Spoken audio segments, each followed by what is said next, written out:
Hello, everybody. Thank you so much for tuning in today. This is the Bodega Cat Book Club Health Edition. And today we're continuing our reading of Never Be Sick Again by Raymond Francis. And today we'll be reading chapter 4. This will be part 1. Okay, so chapter 4, Choosing Healthy Cells.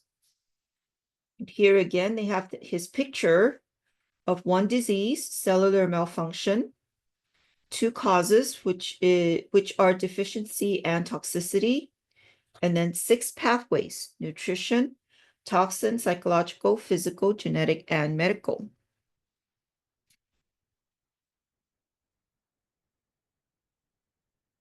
Okay, here we go. Cells in the skin, the muscles, the lungs, the liver, the intestines, the kidneys, the blood vessels, the glands, the heart, and crucially, the nerves and brain must be well nourished if we are to lead long and healthy lives.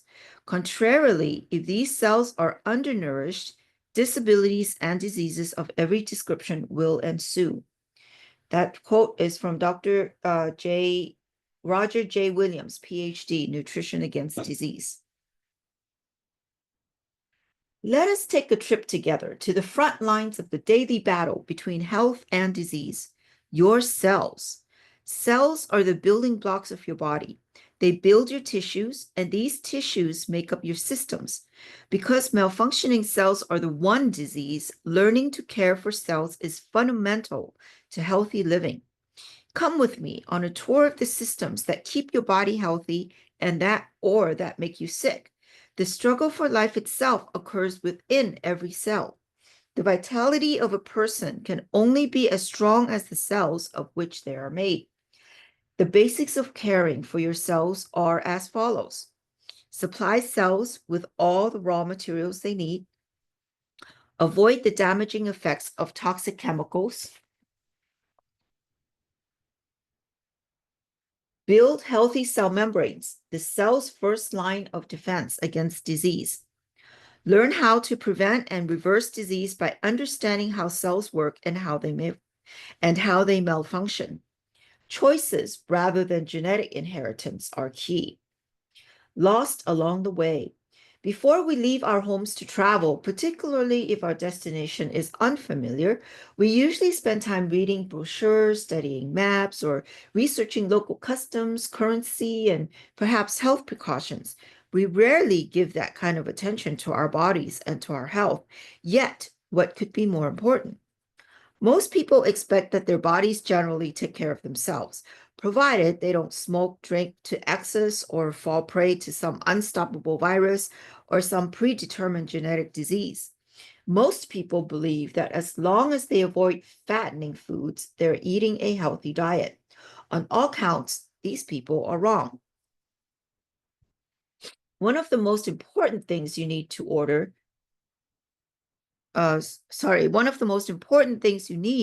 in order to fight disease and to encourage your own health is knowledge.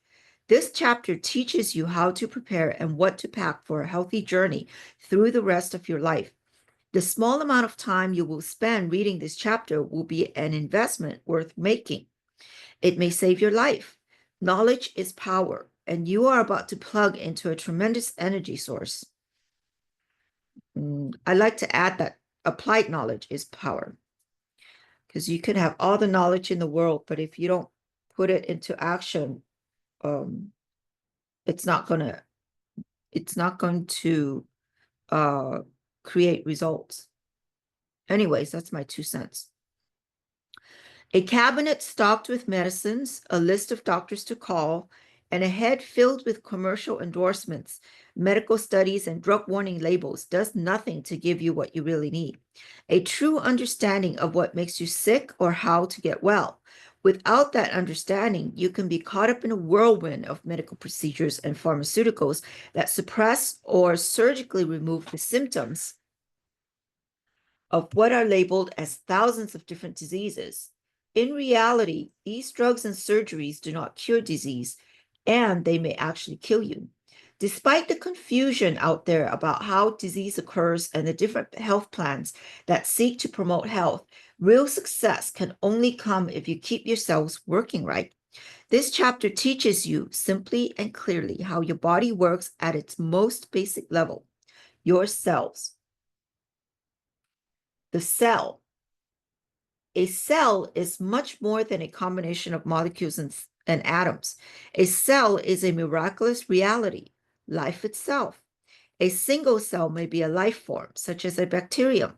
A human being, on the other hand, is made of about 75 trillion cells, including about 200 different kinds of specialized cells with specific functions throughout the body, such as in the brain, the blood, the muscles, the liver, and the eyes. I've always wondered how they come up with 75 trillion. Do they actually count all the little cells in there? Anyways, cells are created and maintained by extremely complex actions and interactions, but nature takes care of that complexity. Your job is rather simple. Make certain that your cells obtain what they need. Choosing health means learning how to supply your cells with what they need while keeping them free of what they don't need. Cells have great powers to take care of themselves and to repair themselves, to stay healthy, unless they are overwhelmed by poor diets, unhealthy habits, or environmental hazards. Your body choices determine whether your cells stay healthy or sick. We are ready to begin our journey through the cells of your body. These looks like the Canadian maple leaf. That's cute. How interesting. All right. Sorry, I got distracted there. Picture that we have traveled to the largest industrial park you can imagine. Around the park is a security wall designed to keep out intruders, to prevent the loss of essential materials, and to regulate the passage of materials in and out of the park. Inside the park are powerhouses designed to make the energy necessary to keep the park working. These powerhouses, in turn, require fuel, oxygen, and other essentials on a round-the-clock basis in order to do their jobs. Also, inside the park are different factories and manufacturing plants that require a continuous supply of energy and raw materials in order to meet their daily quota of finished products. Coordinating all these activities are computer and communication systems that regulate the delivery of raw materials and the removal of waste, such as the production, storage, and distribution of finished products. All of these systems are based upon a set of design footprints containing all the information necessary to build a new part. You have just toured the human cell. Each cell has a wall, the membrane, whose purpose is to keep out toxins, bacteria, viruses, and other harmful substances, while still allowing nutrients to reach inside where they are needed. The membrane also prevents healthy and necessary substances from leaking out of the cell, while still allowing waste products to be excreted. Powerhouses in the cell create energy, and manufacturing plants make the finished products your body needs, such as neurotransmitters, hormones, and antibodies. Your cells also have electrical and communication systems that help to keep everything working in balance. Cells have many important jobs to perform during every second of every day. Anything that interferes with these tasks is a threat to health. Every day, hundreds of billions of cells need to be replaced. Building a new cell requires a long list of raw materials, similar to building a new car or a computer. If even one part is missing, the product will be defective. And if many parts are missing, malfunction is guaranteed. As each new cell is created, you're choosing either health or disease, depending on whether the new cells you're building are healthy or not. You make this choice when you order at a fast food drive-up window, when you stay up too late, when you spray cleaning products around your body, when you spray cleaning products around your house, when you take your daily vitamin supplement, or when you choose to take no supplements. Making a single bad choice here and there is generally not a problem, but when you consistently make bad choices, daily living can wear down your tissues faster than they can be reprinted.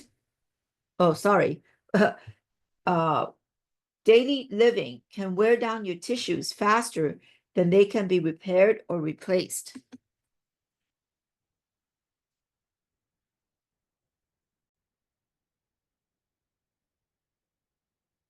Building and operating healthy cells. To be healthy, each day, old cells must be replaced with new ones, and each must perform all of its intended functions. Do you know what raw materials you need to build healthy cells? Are you eating the right foods? Foods whose calories are packed with the building blocks required to make healthy new cells. Does anyone really believe it is possible to build healthy cells from coffee, donuts, white bread, pasta, potato chips, French fries, and ice cream? How many of the raw materials necessary to build and operate healthy cells do these foods contain? The answer is not many, which is one reason that we have so much disease.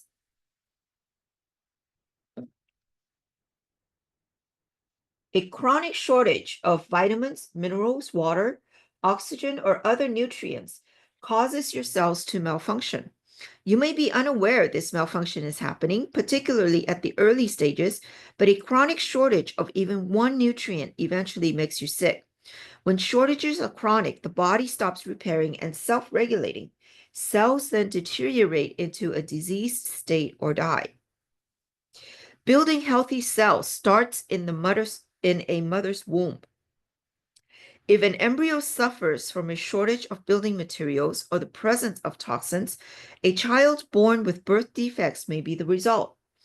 During pregnancy, certain parts of the fetus are being constructed during specific weeks, such as the brain and nervous system, the circulatory system, and the digestive system. If essential raw materials are unavailable at that crucial time or toxins are present, any of these systems can be affected, perhaps manifested as heart defects, digestive problems, lower IQ, attention deficit disorders, and so on. We're not talking about genetic defects here, but defects that result from building a baby in an unhealthy environment. In extreme situations, the construction process simply shuts down and the fetus is naturally aborted, an ever-increasing occurrence in our society. Wow, that's very interesting. Never thought of it that way. A newborn baby's health is the product of the genetic material from the parents and the supply of building materials and presence of toxins from the mother during gestation. People wrongly assume that genetics by itself explains the health or disease of their child. Congenital defects whose present at birth are not necessarily the result of genetics. For example, in December 2001 issue of Lancet, reported a study regarding supplemental vitamins taken during pregnancy. Mothers who had taken both folic acid and iron supplements during pregnancy gave birth to children who were 60% less likely to develop the most common form of childhood leukemia. Eating right is especially important for expecting moms.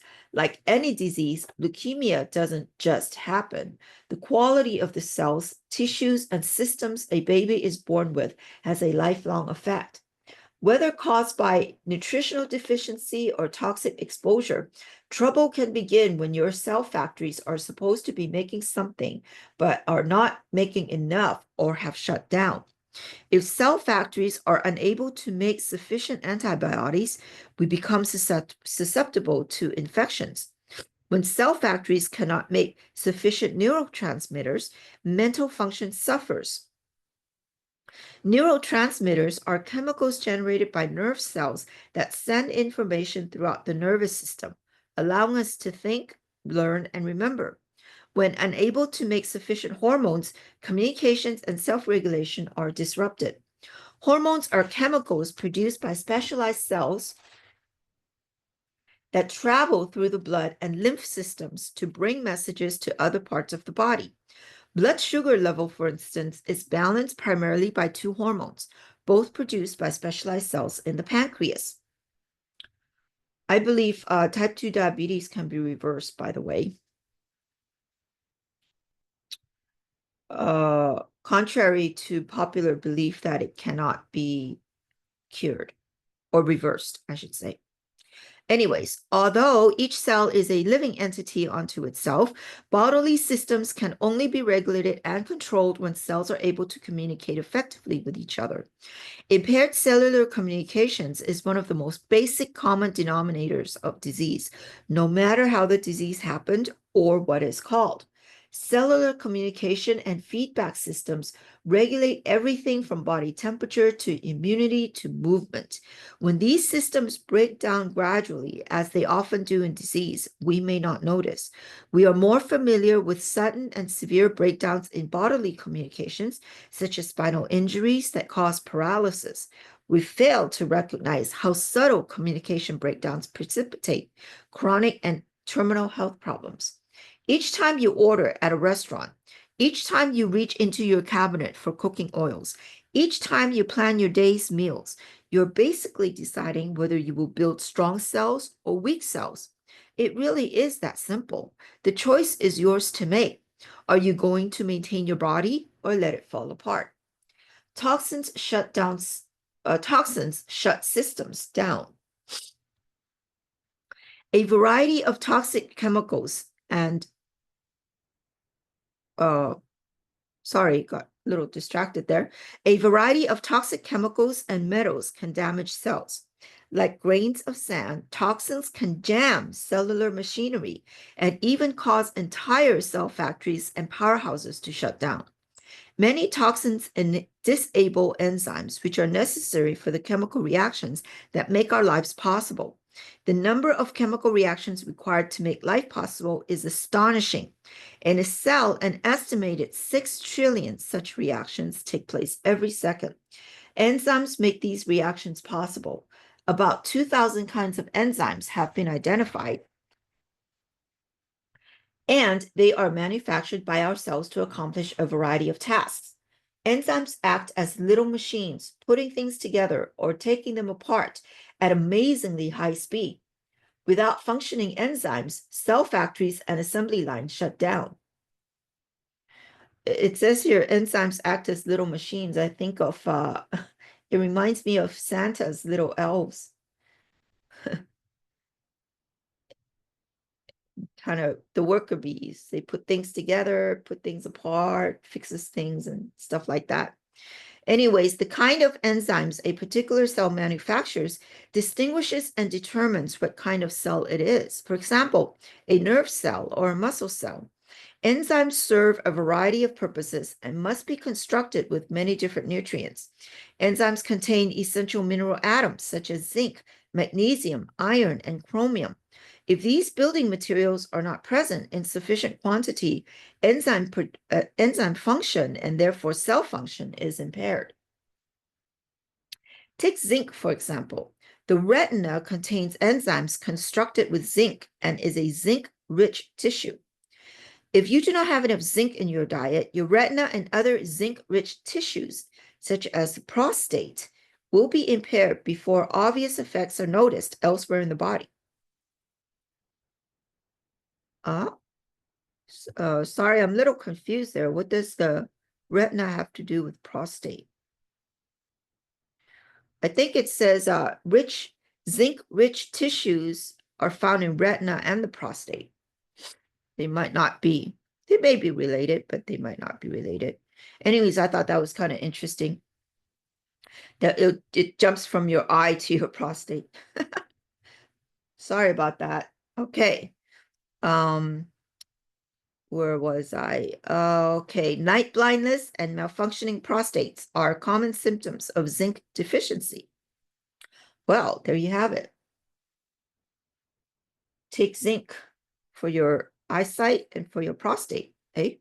However, even if dietary zinc is adequate, but this nutrient is replaced in the enzyme by a toxic metal such as mercury, arsenic, cadmium, or lead, the presence of this toxin disables the enzyme and causes disease.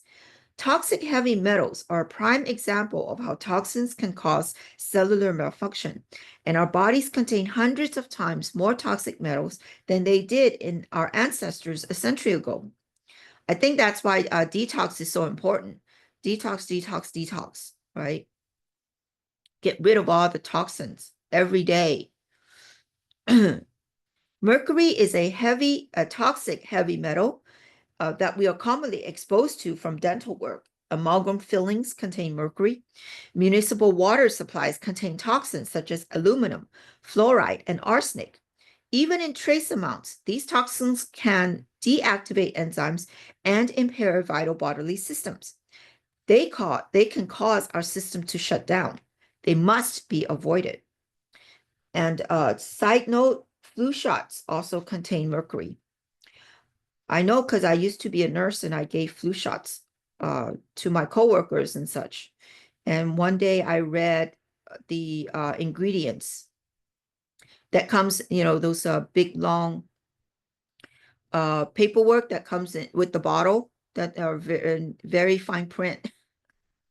So I decided to read the ingredients one day, and mercury was one of them. I think aluminum was one of them too. I don't remember. It's been a long time. But after that, I never got the flu shot. And I drank kombucha instead. And I never got sick throughout the flu season. All my coworkers got sick because they got the flu shot. And I was able to pick up extra shifts. So anyways, just a side note there. Building and using enzymes properly is an essential part of good health, and enzyme dysfunction is a common denominator of disease. Maintaining proper enzyme balance is one reason to eat fresh organic foods. Organic produce is richer in the vitamins and minerals that enable us to build enzymes and coenzymes, and it is less toxic too. In theory, at least. Sometimes the organic things are not completely 100% organic, but still better than the non-organic, I think. Enzyme function can also be enhanced with high-quality dietary supplements. Okay, we will end here, and we will continue part 2 next week. Well, that was interesting. I learned a couple of new things today. I hope you enjoyed that, and we will continue part 2 next week. In the meantime, I hope you guys all have a great week and stay safe out there. Okay, bye-bye now.